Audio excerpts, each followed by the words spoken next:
In this brief video, we're going to be talking about how do you teach sleep. Not an easy thing to do. You have people come in every day with insomnia and they have trouble and they're really hurting. And if somebody's been having a lot of trouble sleeping, the thing they want more than anything else is meds, and they just want something to knock them out so that they can get some sleep. Now, part of your job as a clinician is really to find out what will serve this patient the most. And sometimes it is meds. There's not anything wrong with that, but a lot of times that's not the best. And so I usually start off with a simple statement, and I say something like, did you know that they used to compare the medicine to simple, better sleep habits? And they stopped doing that because the simple sleep habits would win over the medicines every time. And so now what they do is they compare one medicine to another medicine, because then they'll say, oh, well, our medicine's better than that one. So that's an important thing to get buy-in, because that's the hardest part of this. And the other thing to get buy-in is to make your recommendations specific to their problem. Now, general recommendations for sleep, they don't work because people don't want to hear them again. They've heard them all before. So they think they know this, but they haven't been doing this. And so I take a very careful sleep history. That's the key. Take a careful sleep history. Okay, you go to bed at what time? All right, how long does it take you to fall asleep? After you fall asleep, how long before you're up again?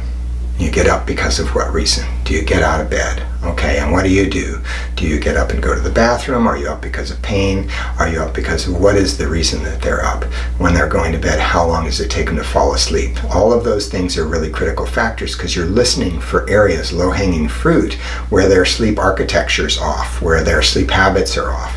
And so if you can get a few of those low-hanging pieces of fruit in their sleep history, guess what? Your sleep education's easy, because you can say, oh, well, you know, you're staying on the computer until right before you go to bed, and did you know about blue light and its effect on melatonin?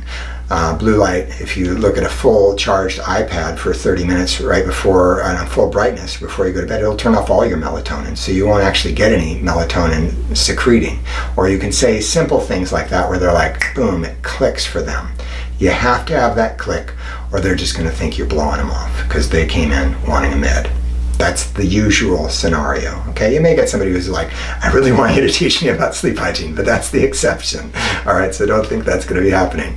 So with that being said, it's great to have a handout, and it's great to have a way of thinking about sleep. So this handout is just designed specifically with 4 different ways to think about how you're going to help somebody with sleep. Okay, the 4 ways are your sleep environment. Right, what's the sleep environment like? The pre-sleep habits and their sleep habits, their body, and their thoughts and emotions. And when you're taking a careful sleep history, one of those will be more out than the others, or perhaps several of those. And you know, if you know these sleep and you've read through this and you've done this a few times, you'll just be looking for those low-hanging pieces of fruit, and you'll say, oh, okay. And then you'll circle 1, 2, or 3 things, and you'll walk them through that. So some of the most common ones that I see are the racing thoughts that wake people up in the middle of the night, usually that 3 to 4 o'clock wakening. And for that, I do 2 things. I say, you know, if you want something to take for that, 5-HTP is often good to help people ride through that 3 to 4 a.m. thing. It helps them produce a little bit more serotonin, which helps them ride through that. And then I teach the relaxation response, which I will teach in a separate video.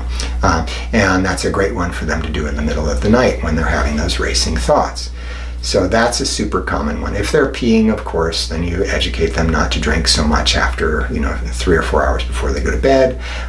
If they can't get to sleep well, you check about their pre-sleep habits, their pre-sleep ritual. So there's very specific things, but I wanted today to specifically teach how do you use this handout, how to sleep well.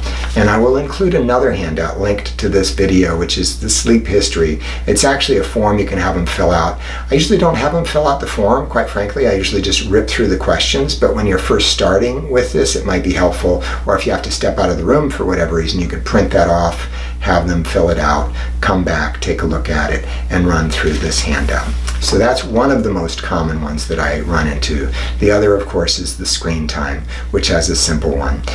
You just tell them, no screen for 2 hours before you go to bed.